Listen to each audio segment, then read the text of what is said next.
સોમનાથમાં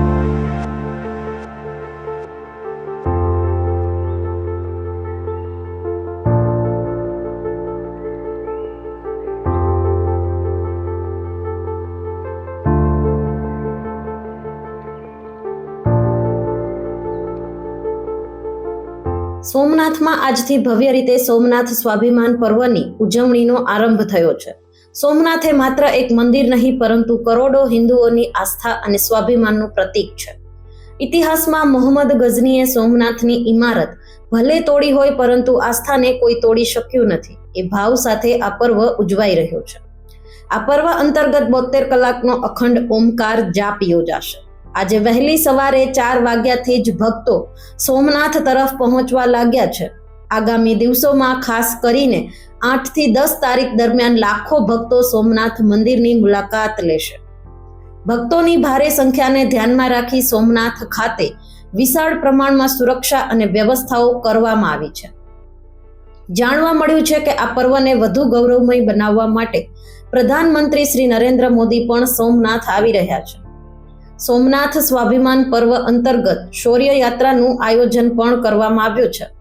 આ યાત્રામાં 108 ઘોડાઓ સાથે શોભાયાત્રા નીકળશે તેમજ 1000 ઋષિકુમારો દ્વારા શંખનાદ કરવામાં આવશે, જે સમગ્ર વાતાવરણને આધ્યાત્મિક અને ઐતિહાસિક ભાવનાથી ભરપૂર બનાવશે.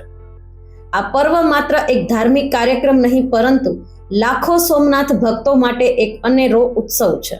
આજથી 3 દિવસ સુધી સોમનાથ સહિત રાજ્યભરના શિવ મંદિરોમાં વિવિધ કાર્યક્રમોનું આયોજન કરવામાં આવ્યું છે. આ તરફ ગુજરાતના મુખ્યમંત્રી શ્રી ભૂપેન્દ્ર પટેલે ગાંધીનગરના ઘોડેશ્વર મહાદેવ મંદિરે દર્શન અને પૂજન કરી સોમનાથ સ્વાભિમાન પર્વની શરૂઆત કરાવી હતી. ઘોડેશ્વર શિવ મંદિરમાં પણ આ પ્રસંગે અખંડ ધૂન અને ધાર્મિક કાર્યક્રમોનું આયોજન કરવામાં આવ્યું છે. સોમનાથ સ્વાભિમાન પર્વ રાજ્યભરમાં આસ્થા, સંસ્કૃતિ અને સ્વાભિમાનના સંદેશ સાથે ઉજવાઈ રહ્યો છે. સોમનાથ સ્વાભિમાન પર્વની માન્ય વડાપ્રધાનશ્રીના નેતૃત્વમાં શરૂઆત થઈ છે.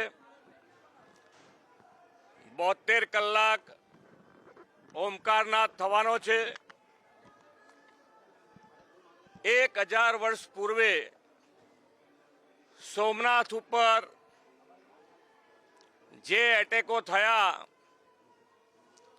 છતાં પણ આજે 1000 વર્ષ પછી પણ આ આપણી આસ્થા, શ્રદ્ધા, સત્યના પ્રતીક સમા સોમનાથ દાદાનું મંદિર આજે આપણી સમક્ષ ઊભું છે.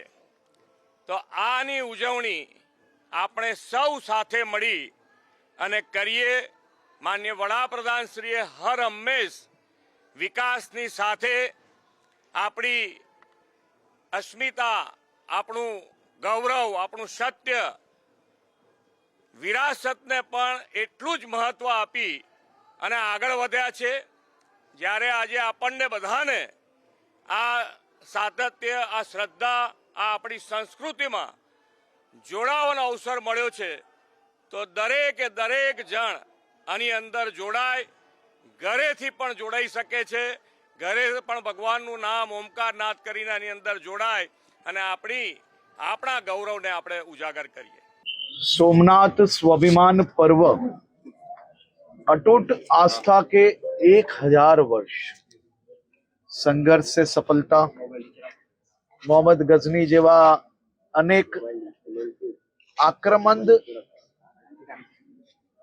ए सोमनाथनी इमारत भले तोड़ी सक्या परंतु सोमनाथनी आस्था ने क्यारेय कोई आज સુધી તોડી નથી શક્યા.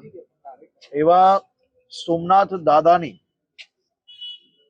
અખંડ ઓમકાર જાપ એ આજે વહેલી સવારે 9 વાગ્યાથી શરૂ થયા છે. 72 કલાક સુધી આ ઓમકાર જાપમાં દેશભરમાંથી લાખો લોકો આ જાપમાં જોડાવા માટે સોમનાથ ખાતે પધારી રહ્યા છે. આજે વહેલી સવારે 4 વાગ્યાથી અલગ અલગ શહેરો અને રાજ્યમાંથી લોકો ટ્રેનોના માધ્યમથી, સ્પેશિયલ ટ્રેનોના માધ્યમથી, બસોના માધ્યમથી સોમનાથ ખાતે પધાર્યા છે. 8, 9, 10 તારીખે આ લાખો ભાવિ ભક્તો સોમનાથ ખાતે આ ઓમકાર જાપમાં બી જોડાવાના છે અને સાંજે મહાઆરતીમાં બી જોડાવાના છે. આ સૌ ભાવિ ભક્તોની સંપૂર્ણ વ્યવસ્થાઓ અને ખૂબ મોટા ભંડારાઓ બી અલગ અલગ સામાજિક સંસ્થાઓ દ્વારા ત્યાં આયોજન કરવામાં આવ્યા છે. 10મી તારીખે દેશના લોકપ્રિય પ્રધાનમંત્રી આદરણીય શ્રી નરેન્દ્રભાઈ મોદીજી બી સોમનાથ પધારી ગયા છે. સોમનાથ દાદાની પૂજા અર્ચના, ટ્રસ્ટની બેઠક, મહાઆરતી અને સવારે સૂર્ય યાત્રામાં બી આદરણીય પ્રધાનમંત્રી શ્રી જોડાવાના છે.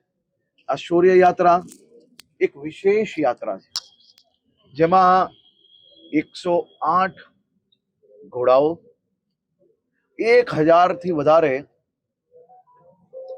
ઋષિઓ, 5000થી વધારે મહિલાઓ અને 50,000થી વધારે નગરજનો અને દેશભરમાંથી પધારેલા ભાવિ ભક્તો આ શૌર્ય યાત્રામાં જોડાવાના છે. ઋષિકુમારો દ્વારા એક સાથે 1000થી વધારે ઋષિકુમારો શંખનાદ કરતા હશે. બેવ બાજુ ગામના, રાજ્યના અને દેશભરમાંથી પધારેલા ભાવિ ભક્તો સોમનાથ દાદાની ભક્તિમાં ભક્તિમય હશે. સોમનાથ સ્વાભિમાન પર્વ એ ઐતિહાસિક છે. રાજ્યમાંથી હજારો લાખો સોમનાથ ભક્તોને જે શિવ મંદિર આપ સૌની નજીક હોય ત્યાં જઈને યથાશક્તિ આપની ભક્તિ પ્રમાણે ઓમકાર જાપ જરૂરથી કરજો, જોડાશો. આ એક ઐતિહાસિક ઓમકાર જાપની શરૂઆત થઈ છે. જે ઓમકાર જાપ દુનિયામાં એક સાથે આટલા કલાકો સુધી આટલી મોટી સંખ્યામાં સોમનાથ દાદાના પ્રાંગણમાં તો ખરી જ, એના સિવાય બી રાજ્યના હજારો મંદિરોમાં આ ઓમકાર જાપનું આયોજન કરવામાં આવ્યું.